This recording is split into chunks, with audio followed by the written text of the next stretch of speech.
तो आपका बेटा जो है कब एक्सपायर हुआ? 2000 जाने का मतलब हमारे 2 मकान थे। एक मकान मालिक रहने के लिए, तो मैं मकान दे दिया इसको रहने के लिए। मेरा मकान था उसमें कब्जा करके बैठे। 2 मकान है आपके? हाँ। तो दोनों में एक में आपका कब्जा है क्यों? एक मिनट हम उनसे पूछ रहे हैं। एक भर रही हूँ सर, मुझे वो भी नहीं दिया गया। मैं दिया गया, अभी तो रह रही हो ना आप। तो सर वो बड़े कोई निकाल रहा है कि आपको उसमें से? क्या कहना है आपका दूसरे मकान के बारे में? पति का जो मकान है वो पूरा देने को तैयार है आपको। अदरवाइज आपका तो हिस्सा है, माता जी का भी हिस्सा होता है पति की संपत्ति में। उस मकान को बंटवा लेंगे आपसे, बहस करेंगे। केवल जो है पति की संपत्ति में ही से इसका राइट मिलेगा। कोई ऐसी कोई संपत्ति जो पति की संपत्ति पिता को नहीं मिली है, आप उससे कैसे वसूल कर सकते हो? किस नजरिए से हमने इनको कहा था आने के लिए? हमें याद नहीं है सर। मेंटेनेंस के नहीं मतलब ऐसा इनको बुलाने का क्या आशय था? सर आपने ये था कि एक बार समझौता अगर हो जाता है तो वो करके देखिए, इसलिए आपने बोला कि हाँ, कुछ है, गुंजाइश है। क्यों? हम लोग कोई मतलब ही नहीं रखते। तो आपका बेटा जो है कब एक्सपायर हुआ? 2018 31/11/2018 में वो एक्सपायर।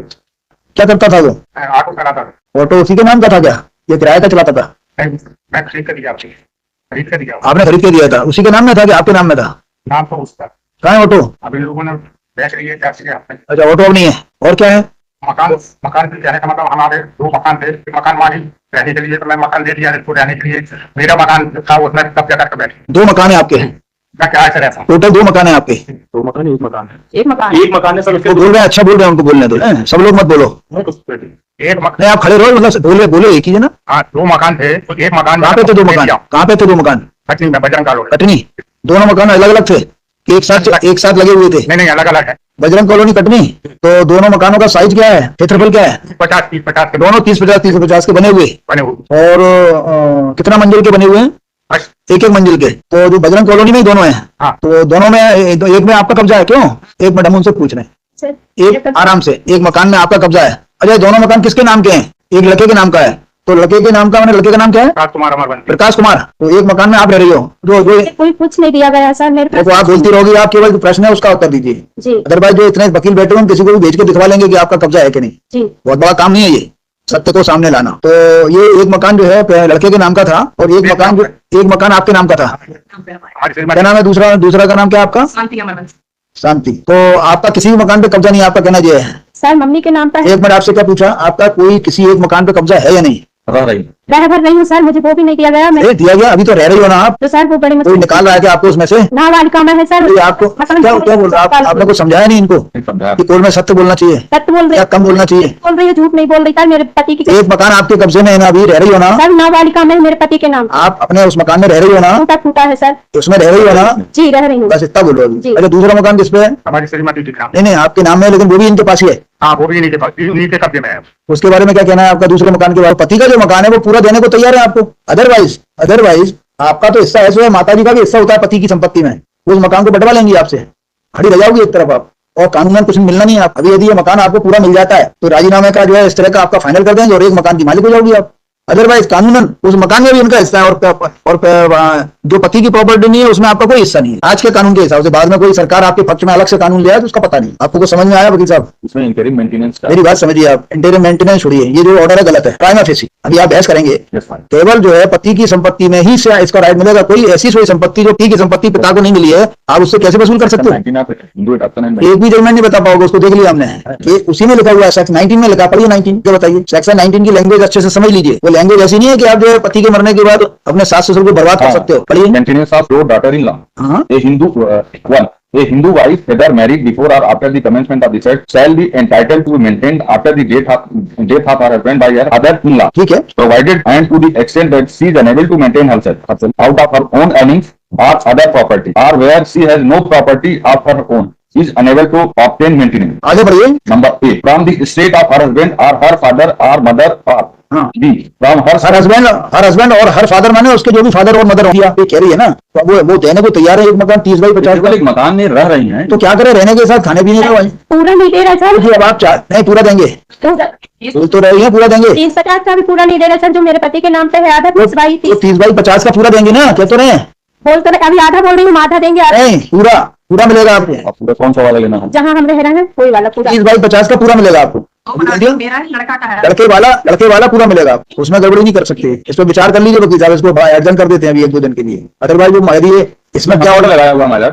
देखिए इसमें क्या ऑर्डर होगा मुझे नहीं मालूम, लेकिन 30 बाई 50 का एक मकान मिल जाएगा, इसके भी काम आएगा, इसके बच्चों के भी काम आएगा, और free from This Anwar Court has decided a decision. आप मकान लेना नहीं चाहते क्या? मकान तो चाहता हूँ मैं, मकान चाहते हो तो फिर मकान चाहते हो तो मेंटेनेंस के संबंध में लॉ आपके फेवर में नहीं है। मेंटेनेंस के संबंध में माला आप उसकी वो जो कमा रहा है उससे आप थोड़ी पैसे ले सकते हो। even my lord, one court has said, my lord, that widow means the word widow would include the minor and children who are staying with their mother. भाई मोरली वो देना चाहेंगे सो दें, लेकिन आप उनको एनगोज थोड़ी कर सकते हो, फोर्स थोड़ी कर सकते There is judgment in this regard. क्या? Morally, मैं कर दूं हो। बताइए कौन सा जजमेंट है? Para 6. After death of husband इनको उसको जो है सब कुछ करना ही पड़ेगा। पैरा 6 में 4, 5 and 6 भी माला, लेकिन the right of Hindu widow to claim maintenance was there even कौन सा पैरा पढ़ रहे हैं? Para 6. The moral obligation of the father-in-law to maintain the widowed daughter-in-law also exists. भैया इसके अंदर लिखा हुआ है वो कोई पार्टनर का प्रॉपर है, कोई किसी को चैन से जीने नहीं देगा।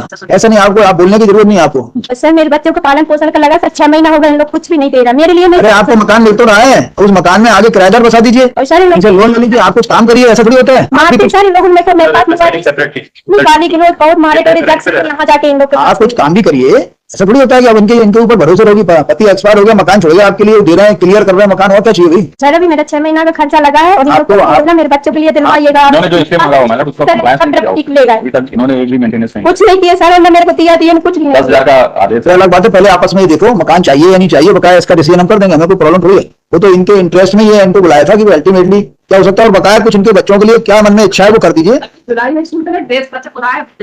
क्योंकि आपके नाती पोते हैं, आपका बेटा एक ही था और भी है? एक बेटा है, कितने बच्चे हैं आपके? 2, एक बेटा एक बेटी। वो भी है।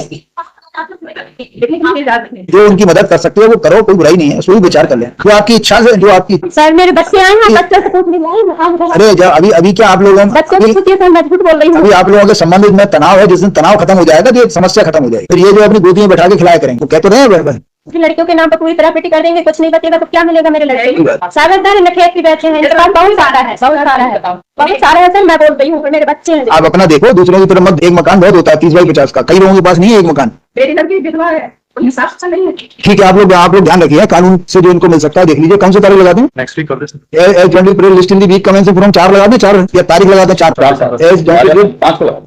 लिस्ट ऑन 5 कॉपी है, आप लोग बता देना, नहीं लगे तो है ना, राजीनामा करो और इसमें मकान दो इनको क्लियर कट। मकान में कोई है डिफरेंट पर्सन नहीं होगा। बच्चों के लिए अगर कुछ देना बताया आप जरा, दादाजी सोचिए जरा बच्चों के बारे में ना, कुछ महीने का फिक्स कर देना जो भी आपको अच्छा लगे। कोर्ट का हम कोर्ट का ऑर्डर खत्म कर देंगे।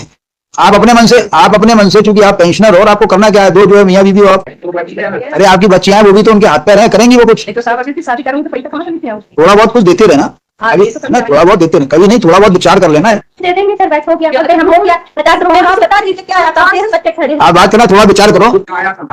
आते हैं दादा आपको तो देना ही है, बाद में देना, अभी दे देना, क्या फर्क पड़ेगा? बताइए, हम तो समझते हैं, हम समझ रहे हैं, हम भी समझ रहे हैं। बाबू ने अपने पति को नहीं समझी, कोई बात नहीं है ना, फिर भी आपको उसी तरफ झुकना पड़ेगा, आपका पोता है। ठीक है 4 5 तारीख को आइए।